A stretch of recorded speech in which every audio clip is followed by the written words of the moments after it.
Hey everyone, Melissa here with Firefly Mountain Clothing Company, and I am just doing a little video to show you how I put binding on my garments, usually the neckline, with my Coverstitch machine and the binder attachment that I have, which I bought from Erica Siskren. If you're a sewist and you're looking for a binding attachment, it's a really good one, I think, although I don't have anything to compare it to, so but I have had success with it. I will tell you, initially I did not have success with it. I think when you're first starting out with anything, it can be very difficult. So when I saw this binder attachment, I thought that's intimidating looking, and then it was sort of a nightmare in the beginning, and about the first 10 times I used it, I just wanted to chuck it out that window over there. So I'm glad I stuck with it and did figure it out. Something that I found really helpful, and on her website she sells spinners, but I really didn't want to pay for that and figured I could rig something up, so I did. I took a piece of foam and stuck a dowel rod in it, and then I have an empty thread spool, sewing machine thread spool, and I wrap my binding around that, and then I just put it down on the dowel rod, and that is used to keep the binding threading through the attachment, and so it doesn't get folded over, or it doesn't pull on the binding if it is hanging off to the side. It's really at the same level as the attachment, so it's a good little thing to have. So I will start here with weaving the binding through the rake, and I'm just going to take my tweezers and push it through. That works pretty good for me.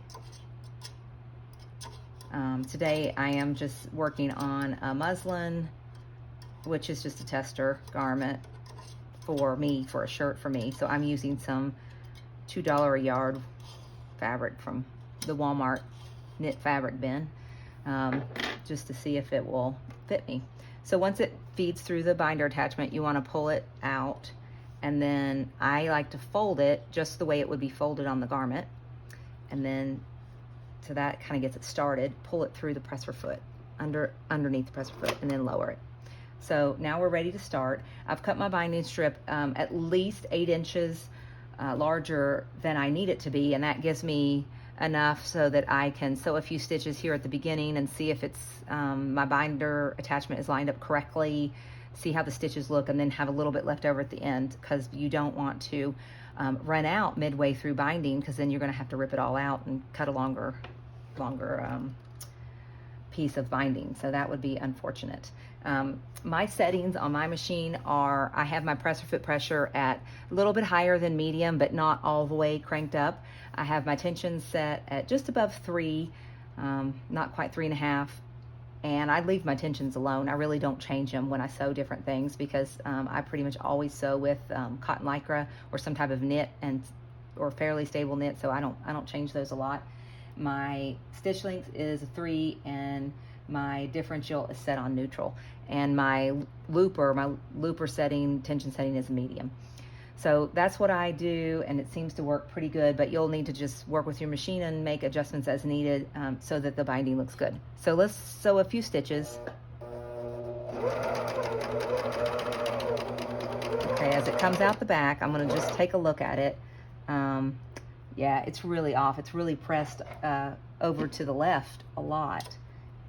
So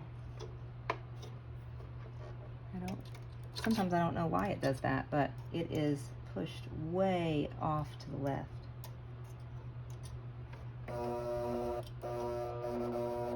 I'm gonna see if I can just guide it a little bit before I put my garment in there.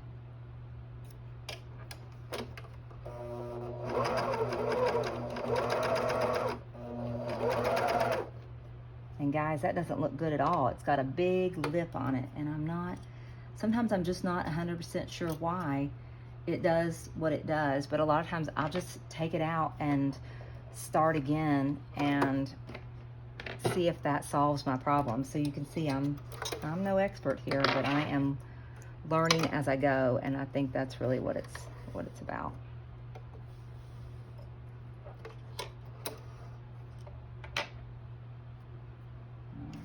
So I get to pick those stitches out. I'm sure I'll fast forward through this on the video so you don't have to sit there and watch it.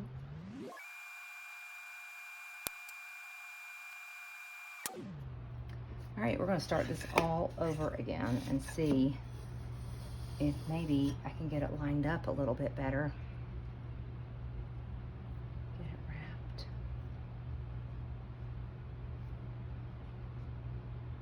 wrapped. Up. Back on the dowel rod.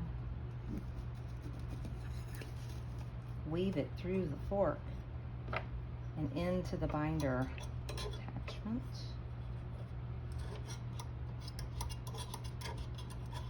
Pushing it through.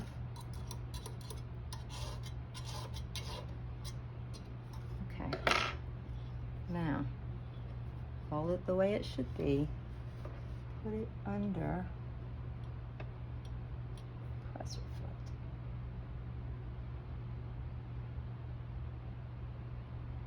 foot. I am going to make just a little adjustment here to this piece.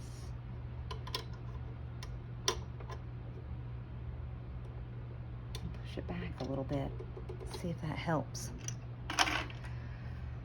Okay, a few stitches.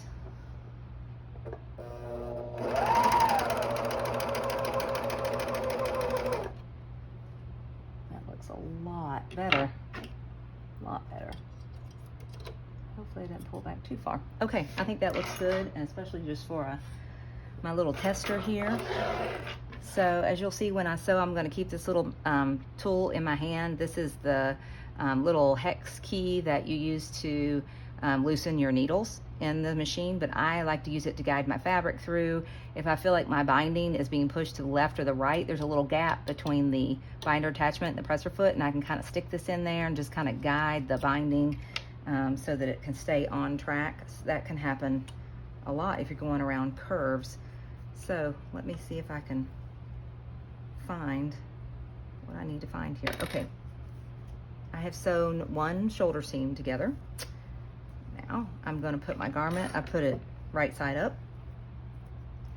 I will feed it into this little crevice here, this little opening in the binder attachment between the pieces of, between the folded binding. Okay, let's get going.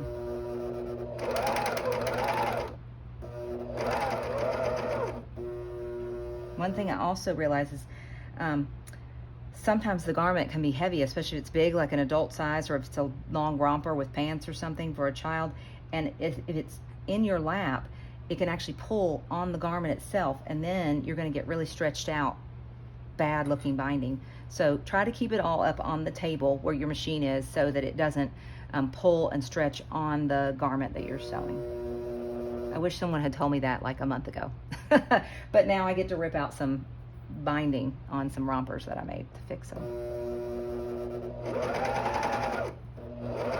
I'm gonna sew slow, of course, always looking here at the end to make sure that I'm staying both rows of stitches on the binding. Always saying a little prayer that it turns out.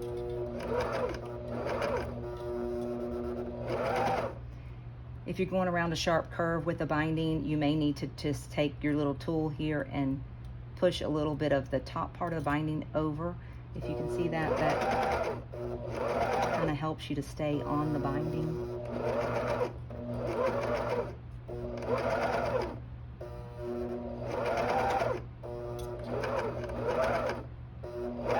When you get to your shoulder seam, you want to make sure that your seam is going in the correct direction. So this is the back of my garment. I like my seams to be going toward, folded down towards the back. So I just push it down and towards the back.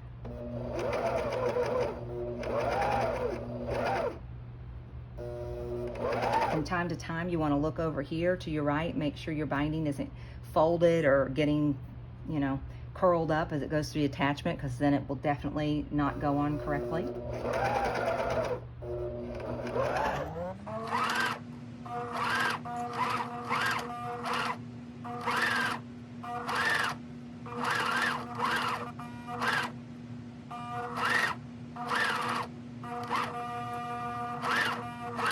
The worst part is when you're almost finished and then you sew off the binding and you're thinking, wow, it was right at the end. Yeah, that can really make you irritated. So I tell myself, don't get overconfident. Every time you need to be paying attention to all the details, making sure that you are going to stay on the binding. So what I mean is that the stitches are going to sew right on top of the binding, and not, you don't want any of your stitches to be solely on the garment itself. Sometimes you can get so focused on right here that you forget to look over here to the right, and then it's too late and you realize that your binding got folded over and it's been thread all the way through the machine while folded, and that's frustrating. So as we come to the end, I sew off the binding, or onto the binding alone, just a few stitches, and then I go ahead and, just like with anything else, raise the press foot, raise the needles to the highest position. It's a little tricky getting in here, but you know you have to sweep the threads out, pull them forward, and cut them. Now I do not cut my binding right now, because if I cut this binding and then I look at my garment and I see that I've made a big mistake, I may have to cut a whole new strip of binding because it won't be long enough to give me the excess. You still want some feeding through the binder, because that's what puts the right amount of tension on it so that it goes on correctly on the garment. It's got the right amount of stretch for your garment by weaving it through this rake. So you don't want to have your binding end right here. You want it to end here. So that's why I give myself an extra at least 8 inches of binding anytime I'm going to sew something. So I'm just going to pull the binding out. And this one was actually a really long strip. And then if I can get my garment out, there we go. Now I can go back and take a look at the binding and see how it looks, and it looks pretty good, and especially for a tester or muslin, it's perfectly fine.